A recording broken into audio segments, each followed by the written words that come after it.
you wanted the best, you've got the best podcast. The hottest podcast in the world. The Chris Voss Show, the preeminent podcast with guests so smart you may experience serious brain bleed. The CEOs, authors, thought leaders, visionaries, and motivators. Get ready. Strap yourself in. Keep your hands, arms, and legs inside the vehicle at all times, because you're about to go on a monster education roller coaster with your brain. Now, here's your host, Chris Voss. I'm folks, Voss here from thechrisvossshow.com. Ladies and gentlemen, there are these things that makes it official. Welcome to 16 years and 24 episodes of the Chris Voss Show. We've been bringing you this stuff since pretty much the beginning of time, the beginning of Twitter, the beginning of Facebook, and all those crazy things. We've been doing this for so long, my back hurts, and I can't take it anymore. I need a back massage. Anyway, guys, go to goodreads.com/Chris Voss, linkedin.com/Chris Voss, Chris Voss 1 on the TikTokity, and all those other crazy places on the internet. Opinions expressed by guests on the podcast are solely their own and do not necessarily reflect the opinions of the host or the Chris Voss Show. Some guests of the show may be advertising on the podcast, but it is not an endorsement or review of any kind. Today's featured author comes to us from bookstolifemarketing.co.uk. With expert publishing to strategic marketing, they help authors reach their audience and maximize their book success. Today, an amazing young lady on the show. We're going to be talking about her books and some of the different work that she does, as well as a speaker and author, et cetera, et cetera. So we're going to get into it. We have Peggy Sullivan on the show. She's the author of her latest book to come out January 21st, 2025. It is called Beyond Busyness: How to Achieve More by Doing Less. We're going to get into it with her and all that good stuff and find out how to do more with less, because some of us have just less, so we have to do more with it. Some of us want more, but sometimes it just ends up being more. Peggy Sullivan is a dynamic speaker, leadership strategist, and productivity expert with over 25 years of experience helping individuals and organizations drive meaningful, lasting change. She has held leadership roles at Fortune 100 and 500 companies, including Blue Cross, Blue Shield, and United Healthcare, Materion Advanced Materials, leading teams across customer service, marketing, sales, communications, and operations. She's a self-proclaimed busyness addict in recovery, and she now empowers professionals to escape time poverty and focus on what matters truly. She's the creator of the Busy Busting Framework, and she provides actionable strategies that help people achieve more by doing less, boosting production, health, engagement, and connection. Welcome to the show. How are you, Peggy? I'm terrific. How are you? I am wonderful. I am excellent doing my thing. So give us your .coms. Where can people find you on the interwebs? Yeah, I'm at PeggySullivanSpeaker.com and under the same SKU on LinkedIn, Instagram. So I'm easy to find. So give us a 30,000 overview. What's in your new book? Yeah, I spent most of my life chasing, trying to figure out how to raise that bar, how to do more, how to become more, but I never quite got there. And so my new book is really about learning how to achieve more by doing less and escaping something that I call time poverty. We all seem to love being busy. You ask people, how you doing? And they'll be like, I'm so busy, but nobody likes being time poor. And so I've learned how to escape time poverty and have time for what's important through a process it's worked for me and it's worked for thousands of other people. Well, that's great. We all kind of live through life, and especially I think as you get older, things seem to move faster, and it's just, time just blasts by you. And sometimes, you get to the end of the day and you're like, God, I wish I had more time today. I wish I had more stuff to get stuff done. And, sometimes there's factors where you can have brain fog or different things that affect you. I had some brain fog before getting on testosterone again 2 years ago. And didn't realize I had brain fog until I got on testosterone. And I just felt like I was waking up out of bed, and 10 minutes later I was crawling back into it going, what the hell did I do today? I mean, there's a lot of signals of what I did all day, but still there was so much more I wanted to do. And, being able to be present, be focused, et cetera, et cetera. What prompted you to want to write this book? Was there a certain moment in time or an action that happened that was a cathartic moment for you? Yeah, I had a lot of wake-up calls, but I think the wake-up call that really resonated with me was one day I came home from work. I was a single mom. I was looking through the cupboards to find anything edible, and I landed on a bag of stale pistachio nuts. And I chopped them down happily until I kind of felt this pulling on my leg, and I looked down, and it was my cat, Dazzle, basically saying, "Mommy, feed me. I haven't eaten." So I threw some kibbles into his dish, and I fell asleep on the couch. And I woke up to this horrific gagging noise. So I look up, and it's my cat again, Dazzle. And this time he's throwing up pistachio nuts. So I look down in my hand, and I see remnants of cat food in my hand. Whoa. I was such a burnt out haze. I ate cat food without realizing it. And then I started to realize that I was kind of going through life in a mindless haze and on autopilot, and that I really needed to change that. Well, I only eat cat food on purpose. So I think I'm doing better, right? Is that how it works? Yeah, the crazy thing for me was that I had this aha moment when I was eating it. I was thinking to myself, gosh, these nuts are salty. They're stale. I better get to the store and get some new ones. But I just kept on chomping. I didn't look at my hand. I didn't, have a wake-up call. I just was on the autopilot trying to put something in my belly. That is just wild. You're just like, well, these are going bad, so I'll just finish the bag so that I can kill it off and start anew. That is wild. But we've all kind of done that. I think one time I put the milk in the cupboard. I was making coffee or milk or something, and I put it in the cupboard instead of the refrigerator. Later found it, and I'm just like, well, that ended badly. It's probably not good. But if I mixed it with some of the cat food, it wasn't too bad. Anyway, so just example. Now you title your book, you use the word busyness, and it's spelled busy as in busy and then ness.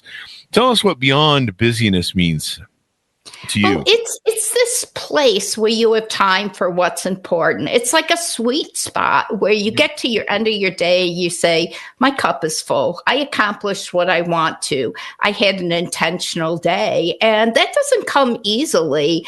I mean, busyness is an addiction. An addiction is really anything where you don't do what you're supposed to be doing, want to be doing, need to be doing. It's like a mosquito bite. You just got to itch it, and it's just so compulsive. And I think we all get caught in this state of busyness, and we don't realize that we're just on this hamster wheel going round and round and round and round again. Yeah. The hamster wheel of life, that will do it to us. Most definitely. In what people go through, we're a lot of us are overwhelmed. There's a lot of stuff going on in our lives. And with time poverty, I guess a good explanation of that is we just never have enough time. Is that a good explanation for it? Yep. Okay. And can you share a few statistics from your workplace busyness report that you took and drew up? Yeah, I'm a data geek. I love data, and I think understanding data helps us solve problems.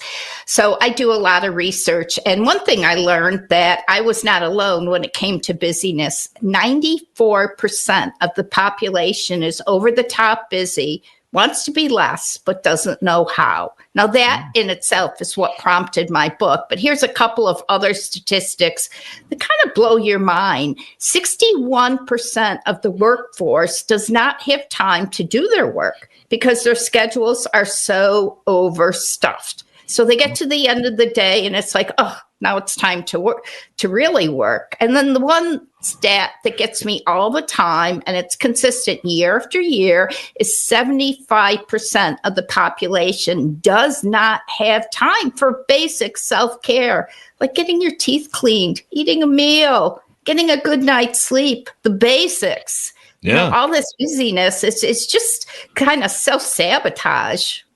Mm-hmm. Yeah, it can be self-sabotaging, can it? because we tend to sometimes get distracted. I know ADHD is one of my issues that I've had. So, you get focused on, one thing, and a squirrel, you look over and, you're chasing squirrels around and all that sort of stuff. So it's pretty interesting how we try and get through life. Now, you talk about this being a very addictive process to take and have this busyness sort of mindset. Why is it so addictive? I think normally when we think about addiction, we think about drugs or alcohol, but the American Psychiatric Society really says that addiction is anything that takes you away from what you need to be doing, want to be doing, should be doing, and you kind of can't help yourself. And I don't know about you, but I know a lot of people love checking the boxes, right? Get it done, cross it off the list. I got a friend who will just cross it off the list at the end of the day, so she feels good and she knows her day is done, even though she adds something small to her list just to have this sense of accomplishment. Mm-hmm. Yeah, and sometimes sometimes we're just doing that, like you said, in a sabotage way, where we really should focus on doing what we need to do as opposed to doing things that don't matter. A long time ago, I learned from executives, I think it was an Apple executive or someone at Next or HP, but they talked about how you need to look at what you're doing and determine whether or not you should delegate it or whether you should be doing it yourself. And you know your hourly worth and be like, is this what I'm doing right now making me the money that I need to make for my return on investment? How does our hustle society come along with this busyness and cause problems where, you hear hustle culture, hustle society? How does this make the problem worse? Yeah, our hustle society basically tells us busyness is good. It's a status symbol. It's a sign of importance. You have to wait 6 months to get into a doctor. He must be really good. My next door neighbor, Harry, he leaves at 7 a.m., doesn't have dinner with his kids most of the time, but he's a rock star. He got promoted 3 times in the last year. We just hustle. And I think the thing that we don't realize is that it has this ripple effect, not just on us and the stress and the overwhelm, but everybody around us, because really our friends, our family, our colleagues, it affects them too. We don't have time for them. We're short with them. We're tense. We're not ourselves. And so, busyness isn't this thing that we do on our own. It's kind of something that happens and has a ripple effect and not a good one. But you talked about our hustle society, and let's face it, we're always on, whether it's always on media or interruptions. I mean, interruptions are crazy. The other day I was working on a spreadsheet, and I was moving and grooving on it and feeling like I was getting something done. And I hear a knock on my door and I'm thinking, my door is shut. Okay, husband, come on in. What's going on? Why do you need to interrupt me? And he says, you know what? We have no ketchup. We have to have our burgers ketchupless. And I'm thinking to myself, you interrupted me because we have no ketchup tonight. So I went back to what I was doing, and I paid this huge switching tax. It takes a while when you're focused and you're really into something to move ahead to something else. And I think and that's why I'm such a data geek about all of this, because, when we multitask, it takes us 3 times as long. We have 2.5 as many mistakes. I mean, the stats are just so consistent that all of this hustle, all of this overwhelm, this time poverty is not getting us to a better place. It doesn't equate to success. You have something called the Busy Barometer. What is that? And how can organizations use it? Yeah, mostly when we're busy on low value things, and it's very habitual. We don't even realize we do it. And so I worked with some HR executives and some industrial psychologists to really understand what are the main busy traps. So when I go into an organization, I can go in there from a place of knowledge and data and understand what their busy traps are. One of the biggest ones is too many meetings. You see it all the time. And so what I love to do is really dig into a culture and find out what's going there. And that's what the Busy Barometer does. And by the way, anybody can take it. It'll identify your low value activities and give you some suggestions on what to do. Yeah, I'm known for sometimes midday looking for a distraction, and I'll go play a video game. And there's now I can look at my video games. They report to you how many hours you spent doing them, and it's like literally thousands of hours. And every time I see it, I kick myself. I'm like, dude, do you know how many books you could have probably written in that time? Do you know how many better things you could have done that were profitable and useful?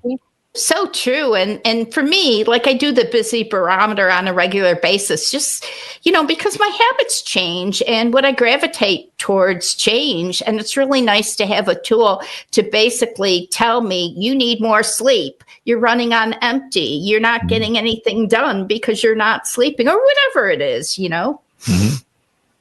Yeah. With the busyness, what are some ways that we can combat this time poverty that we have, or things that, for example, how do I fight off that resistance to the urge to go distract myself and waste my time on something like gaming or something? Yeah, I developed a 3-step process that worked for me, the Busyness Addict, in recovery, but has also worked for other people and involves 3 steps that are really micro steps. They're not major things. The first one is subtraction. It's about eliminating low value activities so you have the time for what's important. If you spend too much time on low value activities, you get to the end of your day feeling, time poor. The second one, I wrote my first book about the neuroscience of happiness. And when I wrote that, I learned that happiness, people think happiness is a destination. It's a thing. I'm going to be happy when I get the new job, when I get a promotion, when I get to the weekend. And we don't look at the micro moments, the small little things. And so what I discovered is that when you're happy, your brain lights up like a Christmas tree, and it sends neurotransmitters to your body, basically saying you're in a better mood, you have more energy, you're more charismatic, you can focus more, you can live longer, fight off chronic disease. And so step 2 is all about happiness rituals, creating these tiny little things so that, we can be happy throughout the day and really take advantage of those superpowers that happiness has. And then the third and final step, which I'm super passionate about, is what I call values vibing. It's about having a filter for what to say yes to and what to say no to. We usually use time management tools, and by the way, $10 billion industry, but 94% of us don't have time for what's important. What's wrong with that stat? But values vibing is a way to use your values as a filter so you can figure out what's worthwhile in your time. And I've done a lot of research on what values make us feel like our cup is full at the end of the day. Values vibing. So on these 3 things of your busy busting framework, can you share a few case examples about the first one, subtraction? Yeah. When I think about subtraction, I think about a colleague of mine that worked at a large international bank. And from the outside, this guy was like living the storybook life. The guy, he's got the beautiful family. He travels the world.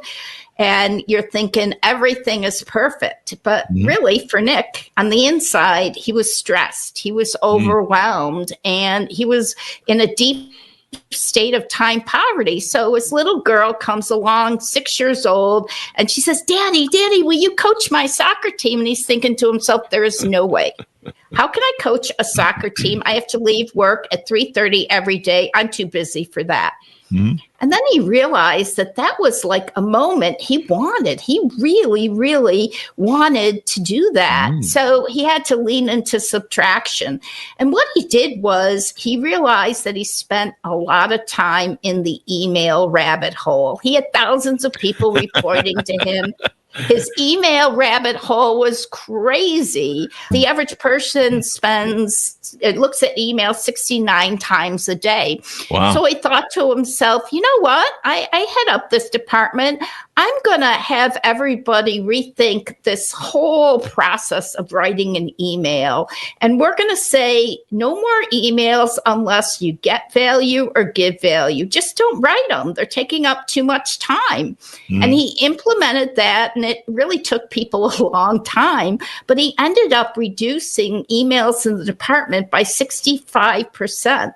And then he took it one day further, and he's like, okay, and I'm not going to look at email 69 times a day. It's distracting. I'm just going to look at it twice a day. And so for him, he ended up having an amazing summer. He bonded with his daughter. He coached the soccer team. But what also happened was he was a lot more productive at work. He was able to focus and do competitive studies. And his performance and his departmental performance went up a lot. And so that's a great example when we make room for what's important. Yeah, we feel more fulfilled. It matters something more. And I love that. So using subtraction, you look at what you're doing maybe throughout the day and eliminating low value transactions. And, I think sometimes in these cases, do we get stuck in the dopamine of it? Like you mentioned that, sometimes we need to look for in the values vibing for things that give us more fulfillment. Maybe that's, more of what you want to look at too in subtraction is what am I just doing for cheap dopamine hits? Like maybe video gaming, or I don't know, like recently I've had to spend more time with my dog since our other dog passed. And I've been having to go out 3 times a day to play with her in the yard. She's a husky with a lot of energy. And, well, it seems like it's work and busy work because, it doesn't do much for me. It actually does do a lot for me. And the more I started doing it, the more I realized that, hey, you know what? This is probably more important than maybe the video gaming or, I don't know, going and watching some stupid video on TikTok or something. Yeah, it's like pressing the reset button. You have an opportunity to just regroup and refresh, and then you can go back at it with much more focus and intention. Can you share some case studies on the second part of your busy busting framework, the mojo making? How do we make more mojo?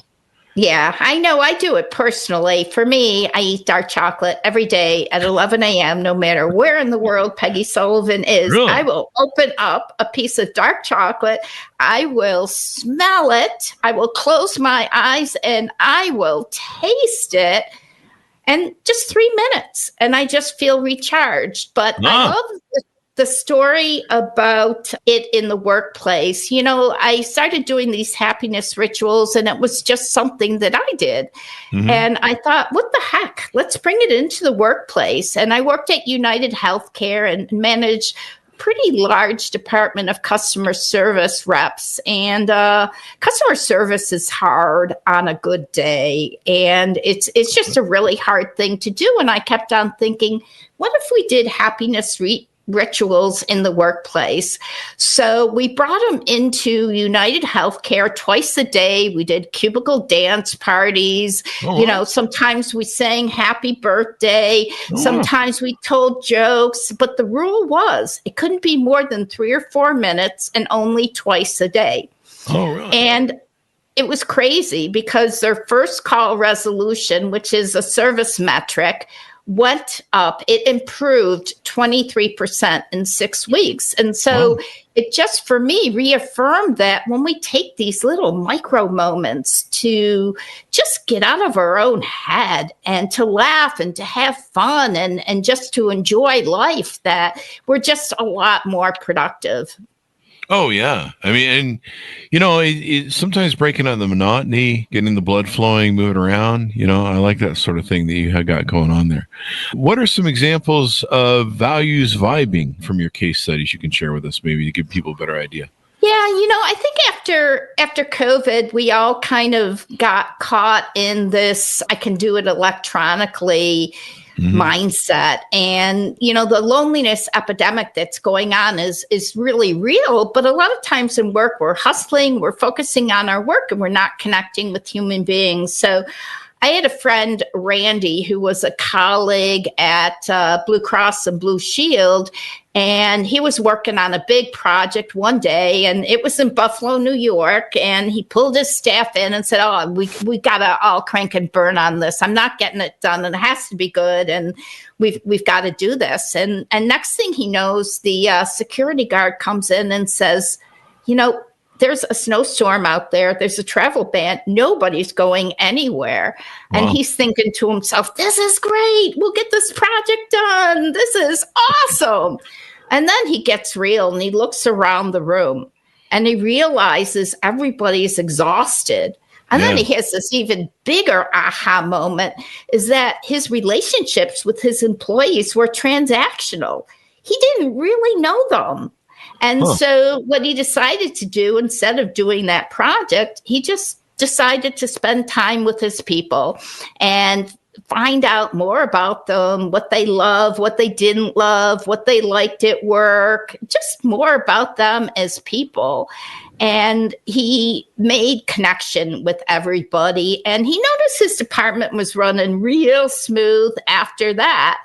But he had always dreaded doing employee engagement studies because he was the bottom of the barrel. He worked in sales and marketing, and that's a stressful job. But for him, what he noticed is that employee engagement got a lot better because people were working together. They were trusting each other and they were supporting each other. And so human connection is such an important value that we all need to make sure we have in our day.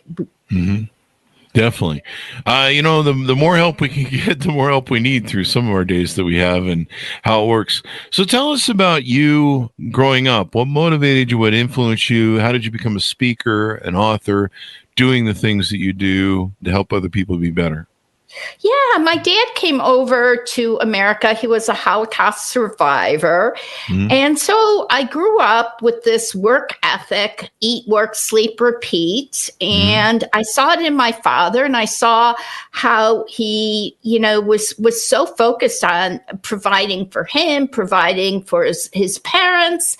And that was all I knew. And so I thought that was the way to be. I could tell my dad's mood by the way the garage door went up every night. I swear it would go up so quickly. And I would know Dad's in a rotten mood. It's 8:00. But, I kind of grew up in this environment where raise the bar, raise the bar, raise the bar. Good is not good enough. And I just continued with that. And kind of was this overachiever and kept on trying to do hard things. And hard things gave me a lot of joy. And so I do harder things and it gave me more joy. And then I got to the point where it was like, what are you doing? You've done a lot of hard things. You got through them. And then my dad, he got really sick and I decided to quit my job, take care of him. And it really made me think about my legacy and what the rest of my life would look like. And much more importantly, what could I do to make the world a better place? And that's when I got obsessed with this thing called time poverty. I started a nonprofit, and the nonprofit was focused on helping people with their challenges. So I'd ask every year, every month, what are your biggest challenges?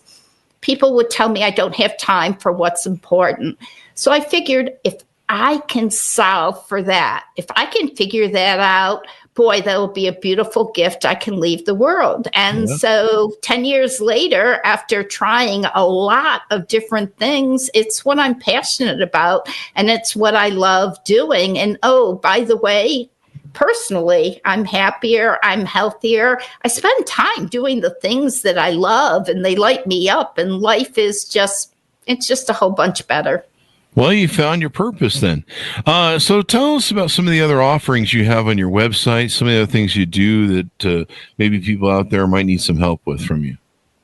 Yeah, absolutely. I'm a keynote speaker, so I get up in front of people. I recently did a TED Talk, and that was a whole bunch of fun. I didn't know, I speak all the time. I didn't know how nervous I would get doing a TED Talk. Fright and fear is real, but I feel really good because I overcame it.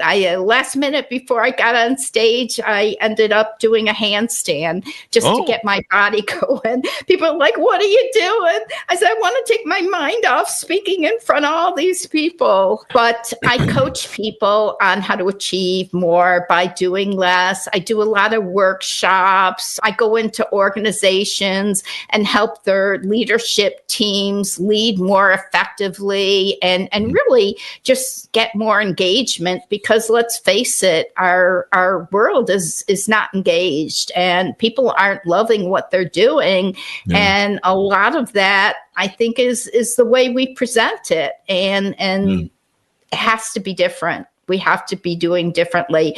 So that's basically, me and how I grew up, an overachiever, setting the bar, raising the bar, setting the bar, raising the bar. Well, it sounds like, you saw, what your father was teaching you, just to kind of do that grind, and you're like, there's got to be a better way, and it looks like you found it, and now you're helping others find it. What are some prospective clients that might be out there listening on LinkedIn or other places? Who's your perfect client, your prospective client that you're targeting, et cetera, et cetera? Yeah, the funny thing is everybody in the world is over the top busy and doesn't have time for what's important. I love working in the corporate world because, let's face it, people are bottom line oriented. And so if we can help organizations spend time on what matters and what's profitable, then they become more profitable and they get to focus on their people, and their people become more engaged. I love doing a lot of purpose-driven leadership. Our generations are a little lost. They don't feel like anybody values what they value. Mm-hmm. And so that's another way of getting corporate America in tow. But I'm also really big in the nonprofit world. I ran a nonprofit for a very long time. And right now I'm very active with the American Heart Association, because at age 40, on my hustle, I had a mild stress-related heart attack. So I'm very passionate about, making sure people are taking care of themselves. Yeah. Well, this is another reason to not be engaged in too much of that busyness, because it can affect your health and longevity. Absolutely. Yeah, your mental health and your physical health. Yeah. We need all the help we can get, some of us, especially me. I think you're doing great. I'm hanging in there. Yeah. So at one day at a time is how we take it. We try and stay present. Would you say a lot of the beyond busyness stuff that you're talking about is kind of trying to stay present in the day, trying to stay, focused on what's before us and, changing the here and now and the present? Yeah, it is about being present, but it's also about micro steps. We're always looking for big change and big things, but big things are hard. And so if you think about it, just as, what is one thing I can subtract? What is one mojo making, one happiness ritual I can add? What's one value that I can lean into a little bit more? It gets to be doable. And then you see the progress and you're like, holy cow, I want to drink more of this water. It's working really well for me. So I know for me, it's about really valuing the present, but also valuing the beauty in micro steps for macro results. Mm-hmm. As we go out, anything more we need to talk about or promote while we're here? I have a new book, like we said. I'd love for people to check it out or to have me speak or coach or any of those good things. I'm really passionate about all of the above. Life is too short to not spend it on what truly matters and gives us joy. Well, thank you very much for coming on the show. Give us your .coms as we go out. Yep. Peggy Sullivan Speaker.com. LinkedIn, Peggy Sullivan Speaker, and Instagram, Peggy Sullivan Speaker. So I guess I'm that Peggy Sullivan Speaker person. There you go. You got it down. So, Peggy, thank you very much for coming to the show. We really appreciate it. Oh, I thank you for having me. This was a blast. You're a great person to have conversation with. Thank you. I've done one or two of these. Order up Peggy's book wherever fine books are sold, folks. Beyond Busyness: How to Achieve More by Doing Less. Something we all need to do and avoid and get rid of the time wasters in our life, because that's there's all sorts of stupid stuff. One of my biggest time wasters is doom scrolling through TikTok, and I got to learn to knock that off because it's such a bad habit. Anyway, guys, thanks for tuning in. Go to goodreads.com/Chris Voss, LinkedIn.com/Chris Voss, Chris Voss 1, the TikTok and all those crazy places in it. Be good to each other. Stay safe. We'll see you guys next time. And that should have us.